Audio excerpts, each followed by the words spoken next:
Nous allons continuer à parler des signaux et nous allons voir comment on peut redéfinir les traitants des signaux.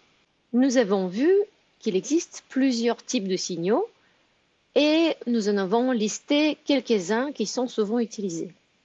Nous avons également vu que pour envoyer un signal à des processus, nous disposons de la primitive kill, donc d'une fonction fournie par le système d'exploitation, qui est accessible soit via l'interface programmatique, soit en ligne de commande.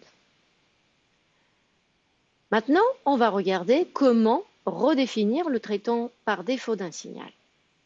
En Python, nous disposons de la fonction signal, qui est dans le module signal, qui prend deux arguments. Le premier spécifie le signal dont on voudra redéfinir le traitant, et le deuxième donne le nom de la fonction qui va devenir le nouveau traitant. Nous avons déjà dit, il faut insister, qu'il est impossible de redéfinir les traitants des deux signaux SIGKILL et SIGSTOP qui sont utilisés par le système d'exploitation afin de garantir la correction de comportement. Commençons par un premier exemple qui redéfinit le traitement du signal SIGINT. Je vous rappelle que le signal SIGINT est envoyé à un processus qui s'exécute au premier plan et quand on tape CTRL-C pour le tuer. Donc le traitement par défaut, c'est arrêter le processus. Ici, nous allons définir le nouveau traitant dans le programme Python qui est montré. Quand on lance notre programme, nous avons notre processus qui va exécuter main. Dans main, il fait un premier affichage et ensuite, il utilise la fonction signal pour redéfinir le traitant. On voit bien qu'ici, en premier argument, nous avons bien signal.SIGINT, donc le nom symbolique c'est SIGINT qui est connu dans le module signal. Et ensuite, le nouveau traitant va être la fonction handler.SIGINT qui est définie juste au-dessus. La fonction handler.SIGINT, alors, les signatures des traitants de signaux sont imposées et donc prennent les deux paramètres SIG et F. Et ce que nous faisons, c'est juste un affichage qui dit que le processus a reçu un signal SIGINT et ensuite le processus se termine. Dans le main, après avoir redéfini le traitant du signal, le processus va faire signal pause. Alors pause a pour résultat de faire arrêter le processus en attente de n'importe quel signal. Donc une fois que ce processus reçoit un signal, il va continuer et il va se terminer. Donc quand on fait pause, le processus peut recevoir SIGINT, mais il peut aussi recevoir un autre signal. À droite, sur le carré bleuâtre, une exécution schématique du programme.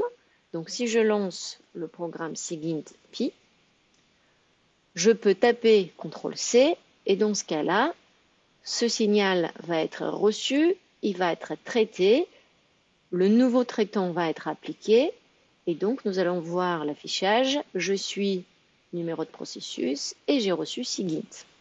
C'est effectivement ce que nous voyons dans la trace d'exécution un petit peu plus bas. Donc quand on lance SIGINT, il y a bien l'affichage en premier du main, je me lance et je suis 3, 4, 5, 8, 9. Ensuite, on voit bien le CTRL-C avec le petit chapeau et le C.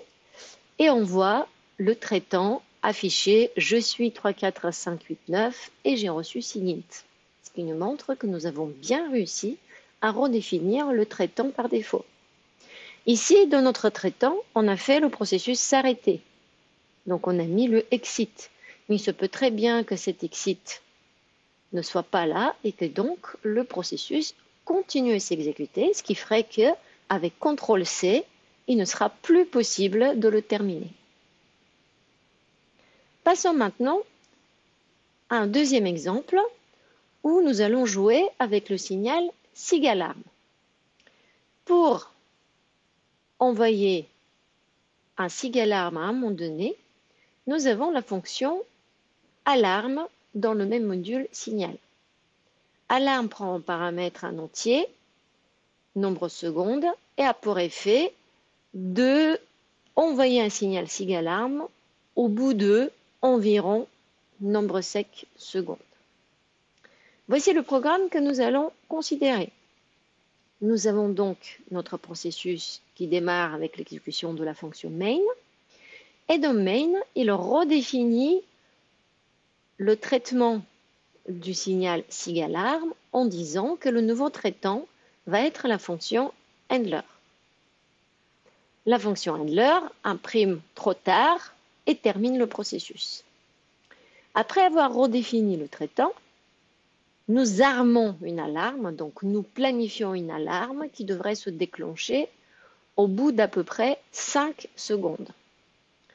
Ensuite, nous demandons à l'utilisateur de rentrer une valeur, mais il faudrait qu'il se dépêche et que ça se passe avant 5 secondes. Pourquoi avant 5 secondes? Puisque nous avons mis une alarme pour dans 5 secondes, et si l'utilisateur n'a pas réagi suffisamment vite, le signal va être déclenché, il va être reçu, on va exécuter le traitant qui va nous dire que c'est trop tard et va terminer le processus. Et effectivement, nous avons ici schématiquement une exécution, on va dire, correcte, intuitive, où nous armons l'alarme au début, et si nous rentrons une valeur avant le délai de 5 secondes, cette chose désarme le minuteur et nous avons la suite du programme dans le main qui est vous avez rentré suivi par la valeur que l'utilisateur a tapée. Et là, le processus se termine en ayant bien lu une valeur dans le temps réparti.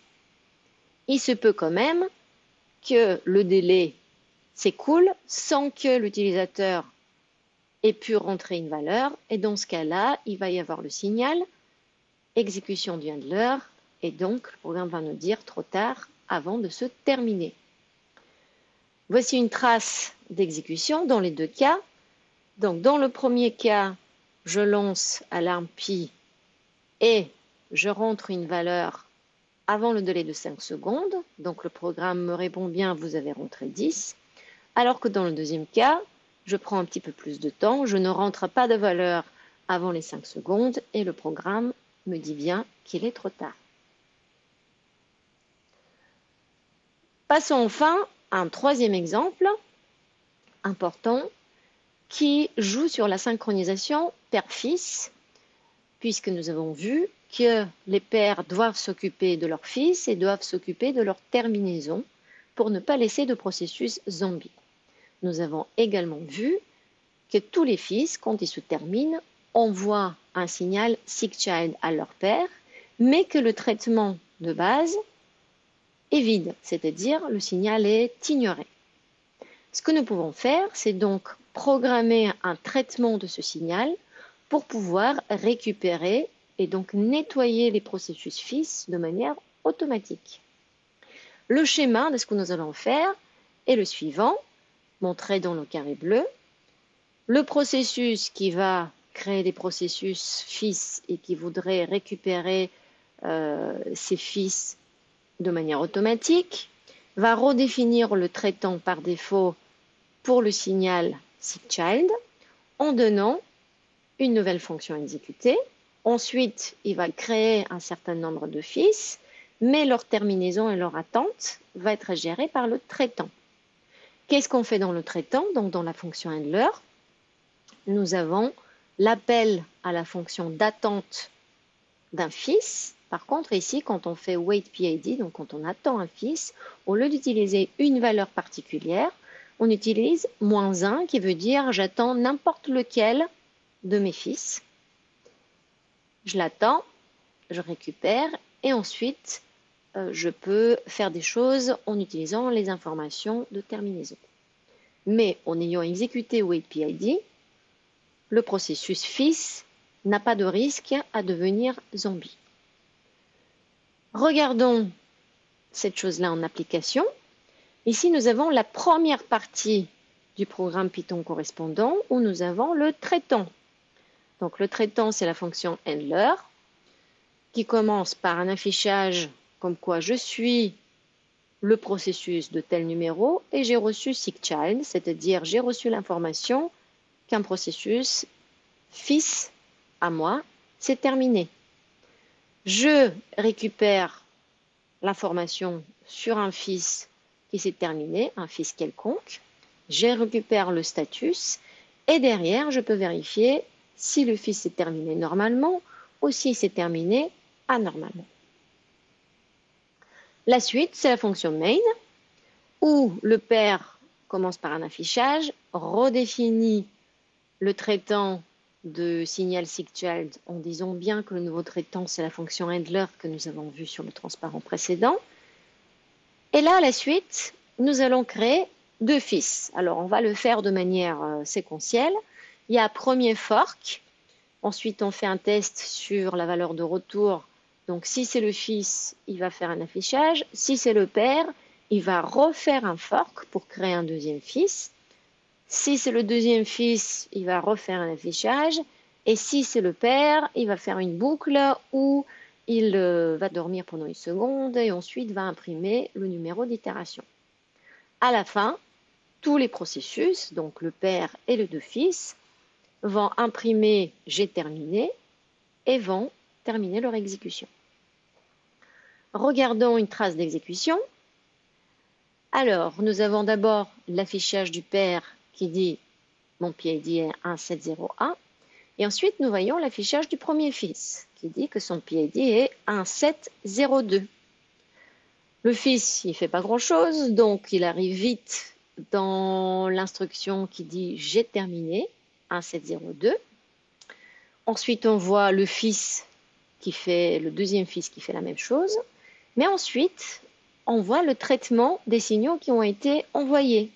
On voit bien que le père 1701 a reçu un signal SIGCHILD et il affiche que son fils 1702 a terminé normalement.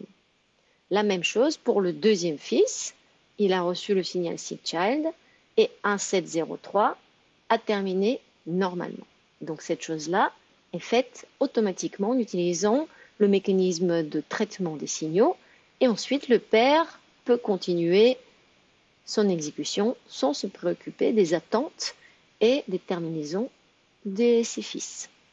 Dans cette deuxième séquence sur les signaux, nous avons vu qu'on peut redéfinir les traitants par défaut pour obtenir des interactions et des communications entre processus plus intéressantes. La redéfinition des traitants des signaux est possible à travers la fonction signal fournie par le système d'exploitation.